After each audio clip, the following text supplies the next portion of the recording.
بسم اللہ الرحمن الرحیم۔ السلام علیکم ورحمۃ اللہ وبرکاتہ۔ ناظرین، امید کرتی ہوں آپ سب خیریت سے ہوں گے۔ ایک مرتبہ درود شریف پڑھ لیجئے اور کامنٹ سیکشن میں ڈن لکھ دیجئے۔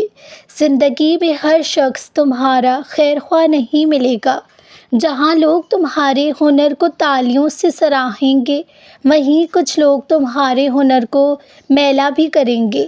ہر شخص تمہیں ایک ایسا نہیں ملے گا کہ کوئی تمہاری ذرا سی بات پہ تمہیں چھوڑ کر آگے بڑھ جائے گا، اور کوئی تمہارے ساتھ ہی رکا رہے گا۔ کوئی تمہاری کامیابی کے موقع پر تمہیں حسد کی نگاہ سے دیکھے گا، اور کوئی تمہاری بلندیوں پر رشک کرے گا۔ کوئی تمہیں ساری کائنات کے سامنے سارے عیبوں سمیت بے پردہ کرے گا، اور کوئی ان سبھی عیبوں کو سمیٹ کر تمہیں اپنی آغوش کے بے پردہ کرے گا، اور کوئی ان سبھی عیبوں کو سمیٹ کر تمہیں اپنی آغوش میں چھپا لے گا۔ تمہارا واسطہ ہر قسم کی انسان سے پڑے گا۔ یہ تمہارا نصیب ہے، لیکن فیصلے کا اختیار اللہ نے تمہیں دیا ہے۔ اب تم پر ہے کہ تم خود کو کن لوگوں کے گرد رکھنا چاہتے ہو، تم کس کے رنگ میں رنگنا چاہتے ہو۔ خوشی اور غم کا انتخاب انسان خود کرتا ہے۔ اب تمہیں فیصلہ کرنا ہے کہ کس کی بات کو دل سے لگانا چاہتے ہو اور کس کی بات کو نظر انداز کرنا چاہتے ہو۔ مگر جہاں بھی جاؤ، یہ ذہن نشین رکھنا کہ جو شخص جس طرح لوگوں کے سامنے تمہارا تعارف کرواتا ہے، وہ اس شخص کی اپنی ذات کی حقیقت ہے، تمہاری نہیں۔ وہ جو لفظ تمہارے لیے استعمال کرتا ہے، وہ اس کا اپنا ظرف ہے، تمہارا نہیں۔ ٹوٹ گئے ہو تو کیا ہوا، محبت میں ہار گئے ہو تو کیا ہوا، گناہ کر بیٹھے ہو تو کیا ہوا، توبہ سے کتنی برس سے غافل ہو تو کیا ہوا، خدا کو بھول گئے ہو تو کیا ہوا۔ اب تو یاد آ گیا نا وہ، اب تو اس کی مصلحتیں سمجھ آ گئی ہیں نا، اب تو تم تمام گناہوں پر شرمسار ہونا۔ یہی اس کی محبت ہے، یہی اس کا کرم ہے۔ جب اللہ کسی کو اپنی طرف لانا چاہتا ہے تو پہلے اس سے گراتا ہے، پھر اسے اس کے عیبوں سے روشناس کرواتا ہے، اور توبہ کی توفیق تو تب تک نہیں ملتی جب تک اللہ نے معاف نہ کرنا ہو۔ صدیوں کے بعد ہو یا لمحوں کے بعد، جب بھی تمہیں خدا کا خیال آئے تو اس کی جانب بھاگ جاؤ۔ وہ بڑا غفور الرحیم ہے، وہ غصہ نہیں کرتا، وہ تو پیار کرتا ہے، محبت کرتا ہے۔ جس نے تمہیں پیدا کیا ہے، وہی تمہارے اس ٹوٹے ہوئے وجود کو دوبارہ سے بنا کر کھڑا کر دے گا۔ ان تمام لوگوں کے سامنے جنہوں نے تمہیں ریسا ریسا کر دیا تھا، پھر تم ناز کرو گے اپنے ٹوٹنے پر۔ اللہ کا کوئی بھی کام بے مقصد نہیں ہوتا۔ کبھی کبھار دل یوں ہی بس بھر سا جاتا ہے، کوئی وجہ نہیں ہوتی اور نہ کوئی حادثہ، مگر پھر بھی آنکھوں میں نمی اتر آتی ہے اور روح سسکیاں لینے لگتی ہیں۔ تب بس دل چاہتا ہے کہ ہم ہوں اور اللہ ہو، اور بس ڈھیروں باتیں ہوں، کوئی تیسری ذات وہاں موجود نہ ہو۔ کتنی تکلیف کے بعد ہم اس مقام تک پہنچتے ہیں، اور کتنی اذیتوں کے بعد ہم اس کی دہلیز تک پہنچتے ہیں۔ اس کی خبر ہمارے اور اللہ کے سوا کسی کو نہیں ہوتی۔ کتنی الجھنیں لے کر انسان اس کے روبرو جاتا ہے، صرف اس امید کے ساتھ کہ وہ سنبھال لے گا، معاف کر دے گا، فریاد سن لے گا۔ ہم کون ہیں، ہم کیا ہیں، تو بس وہی جانتا ہے۔ دنیا بھر پھر چاہے کسی بھی لفظ سے پرکھے، ہمیں بس پھر اسی سے التجا کرنے کی دیر ہوتی ہے کہ پھر وہ مسکرا کر تھام لیتا ہے ہمیں، ہمارے ہر سوال کا جواب دیتا ہے، وہ دروازہ دیکھتا ہے، اور تب یوں محسوس ہوتا ہے کہ جیسے وہ آہستہ آہستہ ساری الجھنے ہوئی گرہیں کھول رہا ہو، بس سب حل ہو جاتا ہے۔ کتنا کچھ ہونے کے بعد، کتنا کچھ سہنے کے بعد، کتنا کچھ کھونے کے بعد، مصلحت، مایوسی، تنہائی، یقین، صبر، احترام، دعا اور انتظار کے بعد سجدہ کرنا سکھایا جاتا ہے۔ ہمیں اس سجدے کی کیفیت الفاظ سے کبھی بیان نہیں کر پاتے۔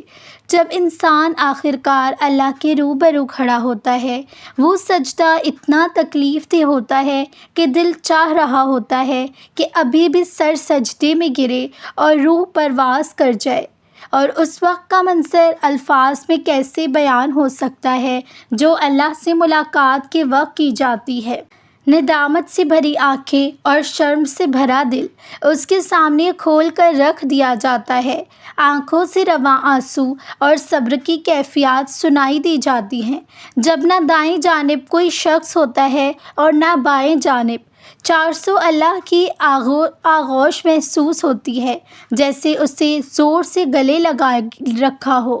جب الفاظ کی لمبی فہرست بھی ختم ہو جاتی ہے اور خاموشی سے روح لرز اٹھتی ہے، جب دعا کے لیے ہاتھ اٹھنے کی بھی ہمت نہیں رہتی، بس پھر اس آخری مرحلے پہ پہنچ کر رب مل جاتا ہے، تب دل کہتا ہے کہ یا اللہ، میں بڑے حادثوں سے گزر کر آیا ہوں یہاں، میں نے صبر میں کمی نہیں کی، تو اب مجھے بھی حوصلے میں کمی نہیں چاہیے، اب مجھے بھی صلے میں تو چاہیے نہیں، صرف تو۔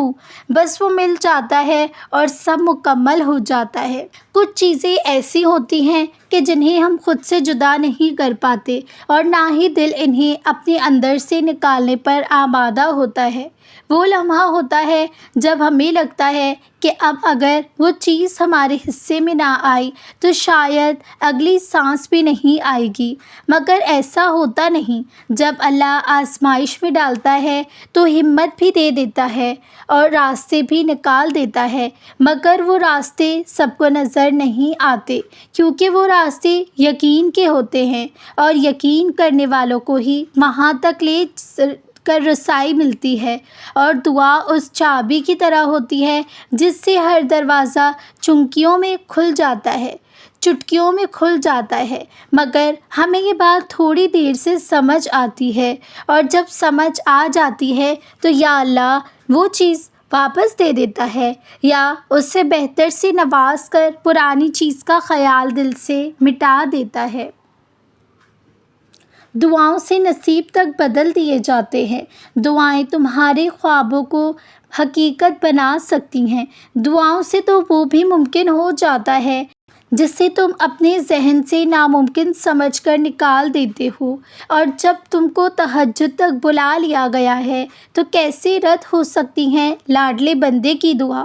جب رات کے آخری پہر اللہ پہلے عرش پر آتا ہے اور تمہیں احساس دلاتا ہے کہ وہ سب ٹھیک کر دے گا، پھر تم کیسے سوچ لیتے ہو کہ دعائیں نہیں سنی جا رہی؟ وہ تمہیں سن بھی رہا ہے اور دیکھ بھی رہا ہے اور معجزوں کے لیے اسباب بھی بنا رہا ہے۔ رد نہیں ہوگی تمہاری فریاد، توکل رکھو۔ دعاؤں سے فوراً معجزے نہیں ہو جایا کرتے، دعائیں آہستہ آہستہ تمہارے لیے اسباب بناتی ہیں، پھر صبر اور توکل سے گزار کر تمہیں قبولیت اور معجزوں تک لے کر جاتی ہیں۔ وہاں تمہارا صبر جیت جاتا ہے اور پھر تمہیں اللہ کن فرما دیتا ہے، پھر تمہارے ادھورے خواب مکمل ہو جاتے ہیں۔ ہمارے نبی صلی اللہ علیہ وسلم کی ٹوٹل 11 بیویاں یعنی ازواج مطہرات تھیں۔ ہمارے نبی صلی اللہ علیہ وسلم نے کس عمر میں اور کس سچویشن میں نکاح کیا تھا، اس ویڈیو میں بتایا جائے گا۔ انشاءاللہ مسلم ہونے کے ناطے آپ سب کو اس کی نالج ہونی چاہیے، پوری ویڈیو کو ضرور سنیے گا۔ ہمارے نبی صلی اللہ علیہ وسلم نے 25 سال کی عمر میں جب آپ کنوارے تھے، سب سے پہلا نکاح حضرت خدیجہ رضی اللہ تعالیٰ عنہا جو بیوہ تھی اور آپ سے عمر میں کافی بڑی تھیں، ان سے کیا۔ ہمارے نبی صلی اللہ علیہ وسلم نے دوسرا نکاح 50 سال کی عمر میں حضرت سودا رضی اللہ تعالیٰ عنہا جو بیوہ تھی ان سے کیا۔ ہمارے پیارے نبی صلی اللہ علیہ وسلم نے 53 سال کی عمر میں تیسرا نکاح حضرت عائشہ رضی اللہ تعالیٰ عنہا سے کیا۔ آپ نبی صلی اللہ علیہ وسلم کی کنواری زوجہ یعنی بیوی تھی۔ ہمارے نبی صلی اللہ علیہ وسلم نے 56 سال کی عمر میں چوتھا نکاح حضرت حفصہ رضی اللہ تعالی عنہا جو بیوہ تھی ان سے کیا۔ ہمارے پیارے نبی صلی اللہ علیہ وسلم نے پانچواں نکاح 56 سال کی عمر میں حضرت زینب بنت خزیمہ جو بیوہ تھی ان سے کیا۔ ہمارے پیارے نبی صلی اللہ علیہ وسلم نے چھٹا نکاح 56 سال کی عمر میں حضرت ام سلمہ رضی اللہ تعالی عنہا جو بیوہ تھی ان سے کیا۔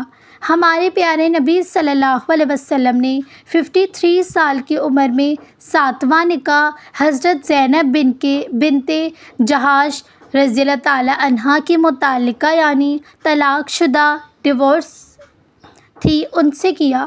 ہمارے نبی صلی اللہ علیہ وسلم نے آٹھواں نکاح 58 سال کی عمر میں حضرت جویریہ رضی اللہ تعالی عنہا کو قید سے آزاد کروانے کے لیے کیا۔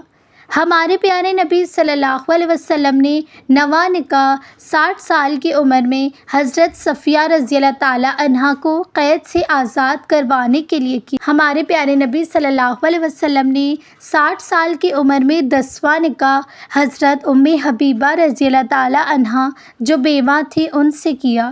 ہمارے نبی صلی اللہ علیہ وسلم نے 11واں نکاح 60 سال کی عمر میں حضرت میمونہ جو کہ متعلقہ یعنی طلاق شدہ تھی ان سے کیا۔ ضروری بات یاد رہے حضور صلی اللہ علیہ وسلم کہ یہ نکاح اس آیات کو نازل ہونے سے پہلے کی ہے جس میں اللہ تعالیٰ نے مسلمانوں کے لیے زیادہ سے زیادہ 4 بیویوں کی تعداد مقرر یعنی فکس کی گئی، جنہوں میں بعض صحابہ کرام شہید ہوئے یا مکہ کے کافروں کے مسلمانوں کی عورتوں کو طلاق دی۔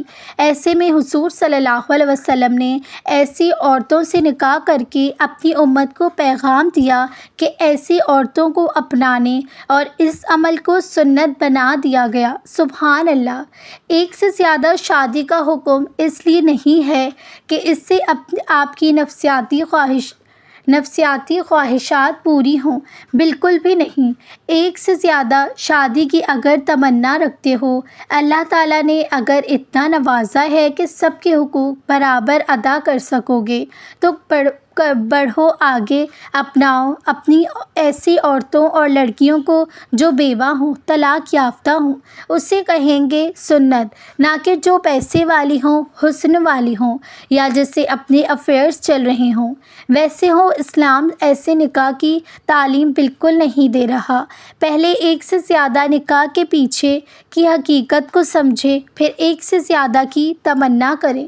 افسوس ہے آج کوئی اگر ان سنتوں کو ادا کرنے کی کوشش کرتا ہے تو اس کی ٹانگ کھینچ دی جاتی ہے، ایسے بول کر کہ تجھ میں کوئی کمی ہے کیا جو تو ایسی لڑکی یا عورت سے نکاح کرے گا۔